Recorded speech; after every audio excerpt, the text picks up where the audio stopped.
Jaya Radha Madhava Punya Bihari.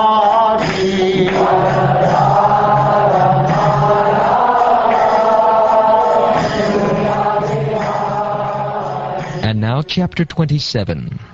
Attack by Chandavega on the city of King Puranjana. The character of Kalakanya.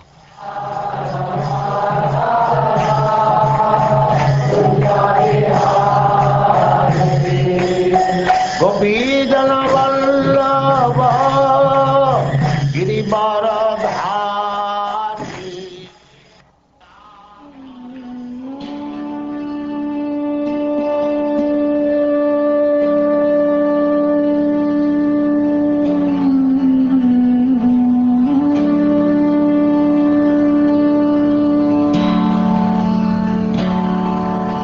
The great sage Narad continued, My dear king, after bewildering her husband in different ways and bringing him under her control, the wife of King Puranjana gave him all satisfaction and enjoyed sex life with him.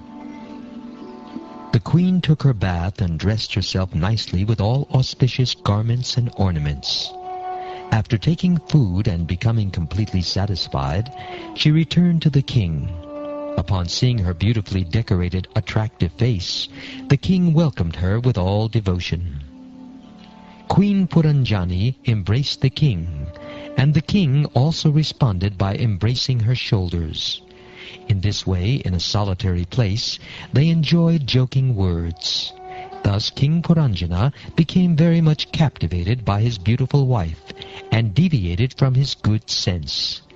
He forgot that the passing of days and nights meant that his span of life was being reduced without profit. In this way, increasingly overwhelmed by illusion, King Puranjana, although advanced in consciousness, remained always lying down with his head on the pillow of his wife's arms. In this way, he considered woman to be his ultimate life and soul. Becoming thus overwhelmed by the mode of ignorance, he could not understand the meaning of self-realization, of his self, or of the Supreme Personality of Godhead.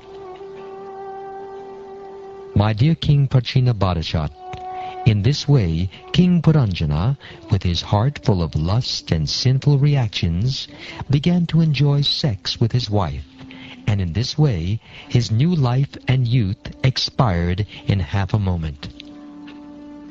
O one whose lifespan is great, in this way King Puranjana begot 1,100 sons within the womb of his wife Puranjani. However, in this business he passed away half of his lifespan. O Prajapati, King Prachinabhadashat, in this way King Puranjana also begot 110 daughters. All of these were equally glorified like the father and mother. Their behavior was gentle, and they possessed magnanimity and other good qualities. After this, King Puranjana, king of the Panchala country, in order to increase the descendants of his paternal family, married his sons with qualified wives, and married his daughters with qualified husbands. Of these many sons, each produced hundreds and hundreds of grandsons. In this way, the whole city of Panchala became overcrowded by these sons and grandsons of King Puranjana. These sons and grandsons were virtually plunderers of King Puranjana's riches, including his home, treasury, servants, secretaries, and all other paraphernalia. Puranjana's attachment for these things was very deep-rooted.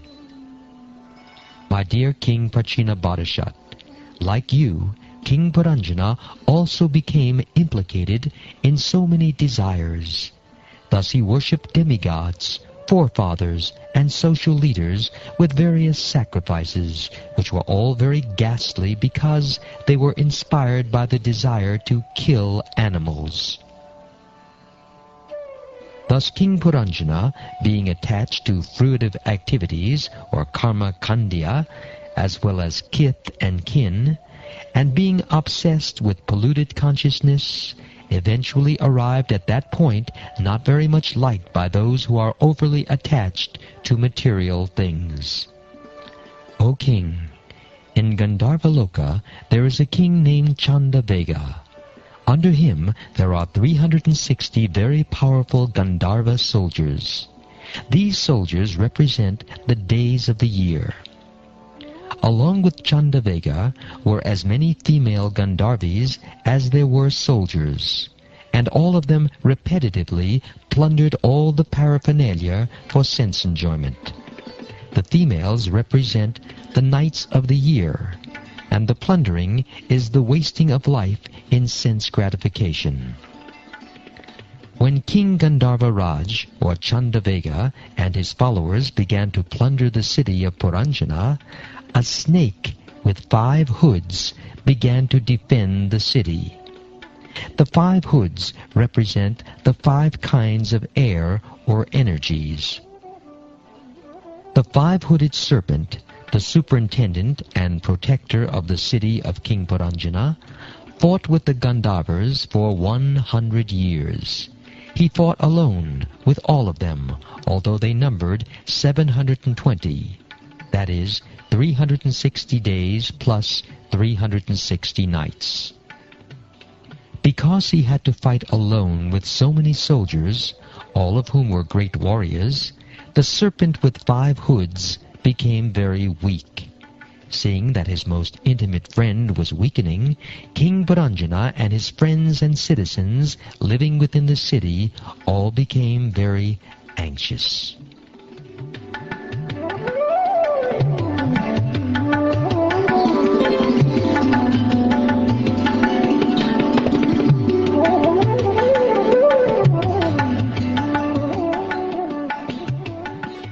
King Puranjana collected taxes in the city known as Panchala, and thus was able to engage in sexual indulgence. Being completely under the control of women, he could not understand that his life was passing away, and that he was reaching the point of death. My dear King Prachina Bodhisat, at this time the daughter of formidable Time was seeking her husband throughout the 3 worlds. Although no one agreed to accept her, she came. The daughter of Time, or Jara, was very unfortunate. Consequently, she was known as Durbhaga, ill-fated. However, she was once pleased with a great king, and because the king accepted her, she granted him a great benediction. When I once came to this earth from Brahmaloka, the highest planetary system, the daughter of Time, wandering over the universe, met me. Knowing me to be an avowed brahmachari, she became lusty and proposed that I accept her. When I refused to accept her request, she became very angry at me and cursed me severely. Because I refused her request, she said that I would not be able to stay in one place for a long time. After she was thus disappointed by me, with my permission she approached the king of the Yavanas, whose name was Bhaya, or Fear, and she accepted him as her husband. Approaching the king of the Yavanas, Kalakanya addressed him as a great hero, saying, "My dear sir, you are the best of the untouchables. I am in love with you, and I want you as my husband. I know that no one is baffled if he makes friends with you. One who does not give charity according to the customs or injunctions of the scriptures, and one who does not accept charity in that way, are considered to be in the mode of ignorance. Such persons follow the path of the foolish. Surely they must lament at the end. O gentle one, I am now present before you to serve you. Please accept me, and thus show me mercy. It is a gentleman's greatest duty to be compassionate upon a person who is distressed."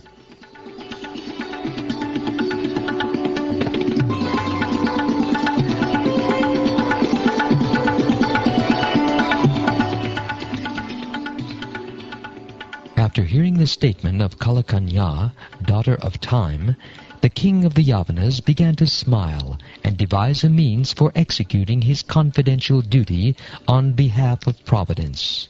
He then addressed Kalakanya as follows.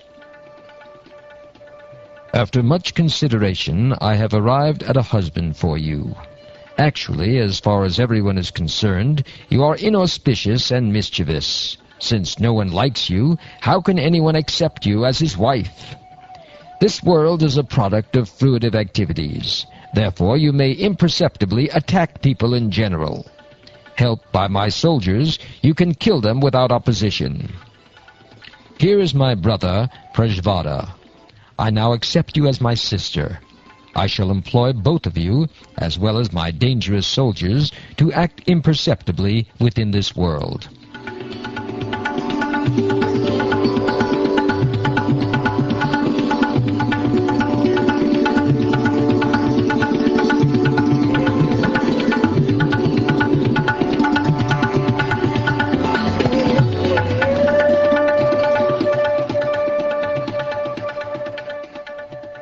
Thus ends the 27th chapter of the 4th canto of the Srimad Bhagavatam, entitled Attack by Chandavega on the City of King Puranjana, the character of Kalakanya.